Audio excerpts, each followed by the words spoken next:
செய்திகள் வாசிப்பது சரவணா.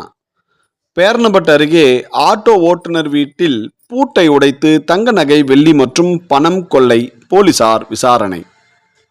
வேலூர் மாவட்டம் பேரணப்பட்டு அடுத்த தரைக்காடு பகுதியை சேர்ந்த ஆட்டோ ஓட்டுநர் இக்பால் என்பவர் நேற்று இரவு குடியாத்தத்தில் உள்ள மருத்துவமனைக்கு சென்று சிகிச்சை பெற்றுக்கொண்டு மாமியார் வீட்டில் தங்கிவிட்டு மறுநாள் காலையில் தன்னுடைய வீட்டிற்கு சென்று பார்த்தபோது வீட்டின் பூட்டு உடைக்கப்பட்டு இருந்தது.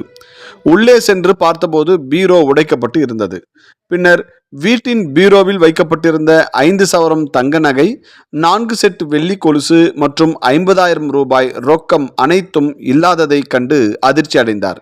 உடனடியாக பேரணப்பட்டு காவல்துறையினருக்கு தகவல் தெரிவித்தார்.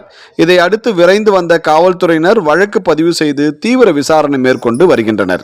குடியிருப்பு பகுதியில் ஆட்டோ ஓட்டுநரின் பூட்டை உடைத்து கொள்ளை போன சம்பவத்தால் அங்கு பெரும் பரபரப்பு ஏற்பட்டது.